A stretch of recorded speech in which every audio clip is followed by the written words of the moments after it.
All right, today we're going to dive into something that, well, I think every educator has felt at some point, that frustrating gap between what we're teaching and what our students are actually learning. We're going to look at a powerful framework that can help us make sure our students don't just, pass the test, but really, truly get the material. I mean, have you ever had that feeling? You pour your heart and soul into designing these incredible lessons, you think everything's going great, and then the final assessment comes around, and it just feels like there's a total disconnect. It's a super common challenge for sure, and it really points to a much deeper issue in how we're actually designing our courses from the ground up. So, to really get a handle on this, let's picture two students in our class. First, let's call her Susan. Susan is that student who's just genuinely curious. She wants to understand how things work, to really get to the bottom of it all. She's what we'd call a deep learner. And then you've got Robert. Now, Robert's main goal, it isn't really to understand. It's to pass the exam probably with the least amount of effort possible. He's looking for the shortcut, the most efficient path to a decent grade. Now, it is so easy to just label Robert a bad student, right? But that completely misses the point. The real challenge isn't Robert. Nope. He's just being smart. In a way, he's playing the game that's put in front of him. His surface learning is a totally logical response to a system that often lets him get away with it. So the real question is, how do we change the system? Okay, so here's our roadmap for today. We're going to look at the student engagement gap, then shift to a more learner-centered design. We'll introduce the Constructive Alignment framework, walk through a 3-step process, see it in practice, and then wrap up with a quick recap and your first step.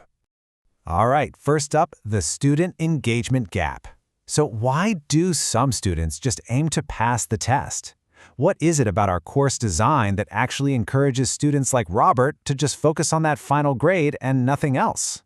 Well, the educator John Biggs breaks this down into 3 ways of thinking about teaching. Level 1 is basically the blame the student approach. The idea that, well, some students get it and some don't. Level 2 shifts to blame the teacher, where it's all about my teaching style and techniques. But both of these perspectives kind of miss the most important piece of the puzzle. And that brings us to a much more effective way of thinking, shifting to learner-centered design. This is all about moving away from just delivering content, and instead, intentionally designing for learning. This is what Biggs calls the Level 3 perspective. The most effective educators, they focus on one single thing, what the student does. See, learning isn't like pouring water into a bucket. It's not something we can just transmit to them. It's something they have to build themselves, through their own actions. And so our job, our real job, is to be the architect of the activities that cause that learning to happen. Which brings us perfectly to the core solution we're talking about today. It's a framework called Constructive Alignment, and it's the key to closing that engagement gap. So what is it? Put simply, Constructive Alignment is a design framework that makes sure everything in your course, your learning goals, your day-to-day activities, and your final assessments are all perfectly in sync. They're all singing from the same hymn sheet, all pulling in the exact same direction to support real, deep student learning. The name itself actually tells you everything you need to know. Let's break it down. The constructive part, that comes from this big idea in learning science that students actively build or construct their own knowledge. And the alignment part, well, that's our job. That's where we come in as designers to make sure the outcomes, the activities, and the assessments are all linked up seamlessly. Okay, so that's the theory. Sounds good, right? But how do we actually put this into practice? Let's walk through a super practical 3-step design process you can use to build an aligned course from the ground up. Now, the order here is absolutely critical, and it might be the opposite of how you're used to planning. We don't start with the textbook or the content. No, we start with the end in mind. Step 1, you define your learning outcomes. What do you want students to be able to do by the end? Think action verbs. Step 2, you immediately design the assessment. How will you know they can do it? What's the proof?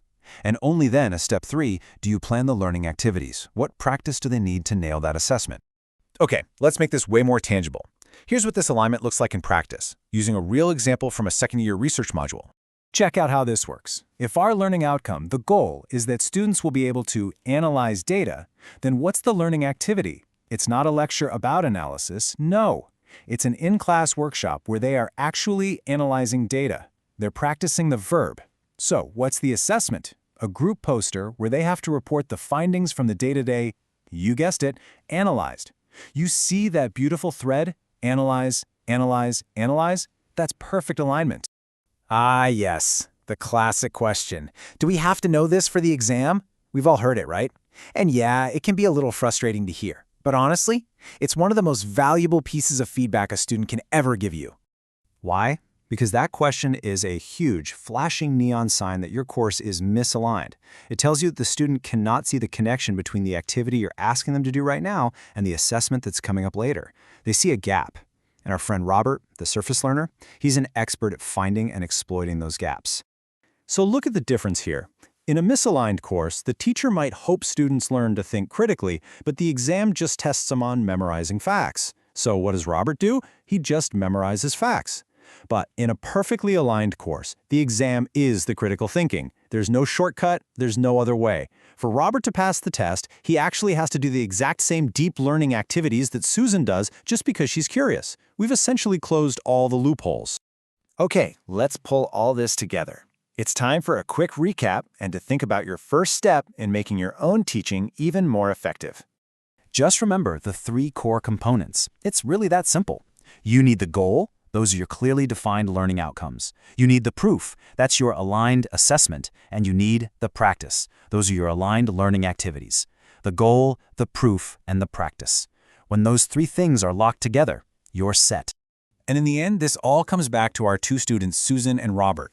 You could say the whole goal of good teaching, through this lens, is to design your course so that Robert, our strategic pass-the-test guy, starts to think and act just like Susan.